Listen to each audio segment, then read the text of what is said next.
been great. The competition levels have been amazing, honestly. Until today, like today was very physical. It was a high competition level. I loved it. What are your early impressions of Coach Searles? What you got in Oh, absolutely love him. Very technical guy. Really smart football wise. Understands schemes.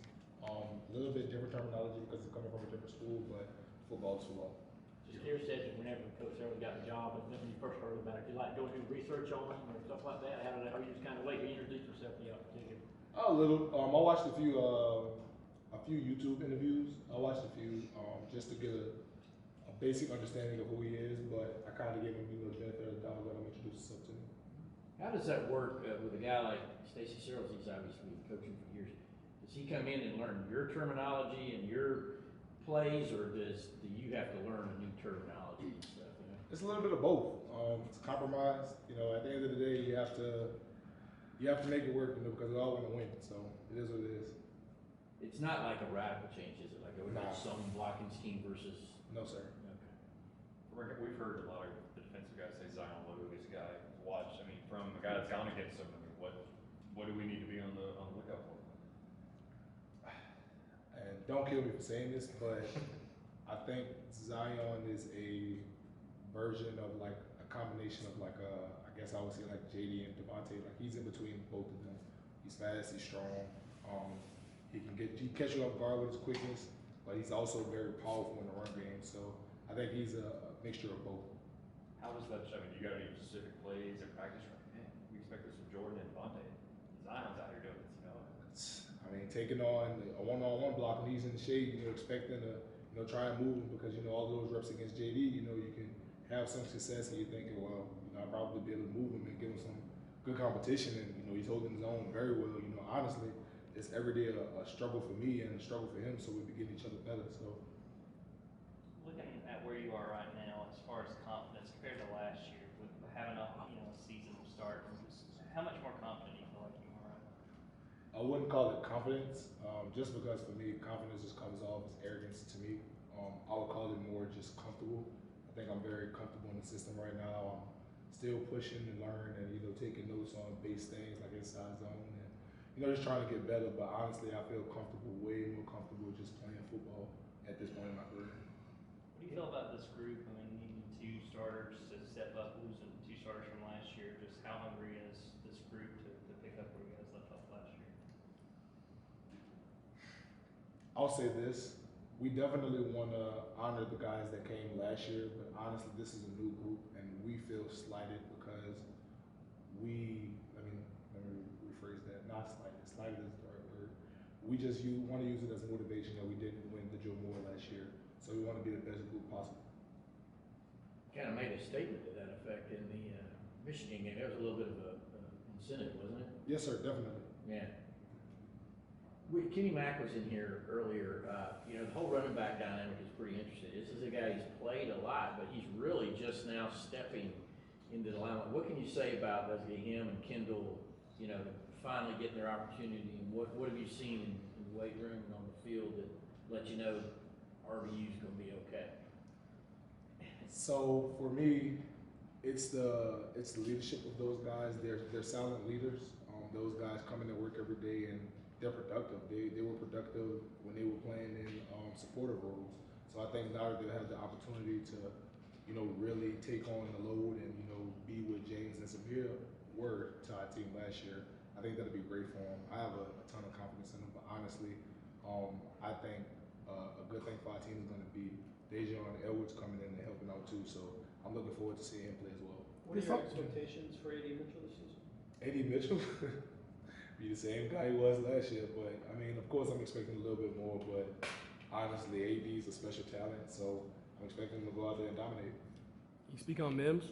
Mims, great talent, young guy. He has some game experience, so we're looking forward to seeing him take the next step. I think he's gonna be fine though, honestly. Just watching him how he practices. Watching how he practices and just honestly watching how he works. It's a thing of beauty. So I'm looking forward to seeing how he takes the next step because he is a generational talent in my opinion. Is this offensive line going to be better than last year's? I don't think that's fair for me to say that at this point right now. We just want to work and get better. Kirby told us that the media, and we were really wrong to call you guys defending champions because you're not defending anything. So what is that mentality that he's trying to get across there when he says that? It's a new season. Nothing's promised. There are new expectations for college football. And honestly, no one's going to give you anything. If I'm being 100% honest, we were doing spring football. It kind of upset me that the national championship thing was still on the field. That honestly upset me. Kind of spoke out about it to a couple of coaches, but the mood around the team that's over. It's been over for about a month and a half now. It's done.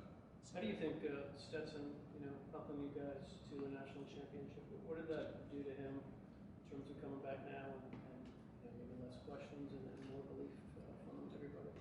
I think for him it didn't do much, honestly. We always believed in Stetson. He always believed in himself.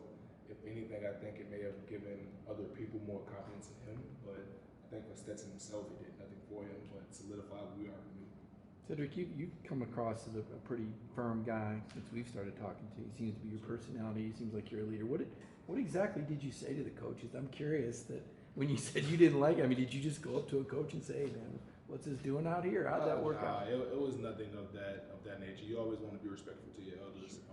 It was more in a joking manner, like, hey, man, that's been over for a while now. Why is that still there? I mean, at the end of the day, we all know that it's over. So. When did you personally decide, okay, it's time to stop celebrating? There's a new season on the line. When I had to go to class Wednesday morning. From that point, it was over. Once we got back to Athens, it was done.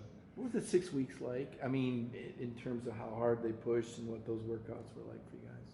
Are you talking about spring workouts? The pre-spring, the winter workouts. I guess you Gotcha. had that 6 week period. I apologize.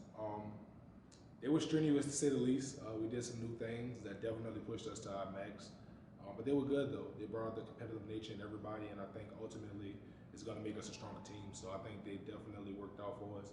I think that's a testimony to who Coach Sinclair and his staff are. What's the difference in you, if you say, a year ago at this time?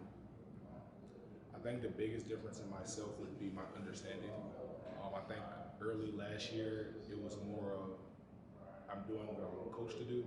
And I think around mid-season last year the game started to slow down and I started to understand why I was doing certain things. So I think the biggest thing for me this year is that I have a much greater in-depth understanding of what's going on and why we're doing certain things and see through rotations and things like that. So I'm able to help other guys out. So I think that would be the biggest thing. You guys got several talented young offensive linemen. But I want to ask you about Ernest Green. What have you seen from him so far? Absolutely love EG. Really, really talented guy. Of course, we all came in talented, but just seeing some of the things that he's doing, he's a really talented guy. I'm excited to see how he develops over the course of the years. From a day-to-day standpoint, the practices might be changing between Coach Luke and Coach Searles. What are your 2 practices into spring? What have you noticed might be different? Before I address that, let me just say this. I appreciate everything Coach Luke has done for us, and I absolutely have tremendous love for Coach Luke and his family, so I appreciate them. But I think the biggest thing that will be a difference is that Coach Luke in practice was more of a motivator. He definitely wanted to coach and teach technique, but he also wanted to motivate. I think Coach Searles is more straight to the point, and that can be either good or bad depending on the player, honestly. But I think ultimately the biggest thing is just to take the message. What did you do wrong? How can you get better? What's the best thing for the team? Okay, we're gonna have 2 more questions for Sedrick. At least from the outside looking in, it seems like the guard spots are maybe the most unsettled. What's the competition been like beside you? It's a good question. It's been interesting. So we're rolling a lot of guys in and out, to try and create the best possible lineups for the team. But it's been competitive. I think everyone's holding their own, and I think everyone's competing at the highest level. So I think it'll be an interesting spring. Did you get to know Owen Condon very well? He just moved on to Yeah, OC is my guy, man. It hurts to see him go, but at the same time, I wish him the best in life. Always going to be my brother. Always want to see him do well. So, always one of those guys, super smart. Really talented on the football field. It sucks that things worked the way they did for him here, but ultimately, that's my guy, and it's always going to be my brother. Okay, thanks, y'all. Thanks.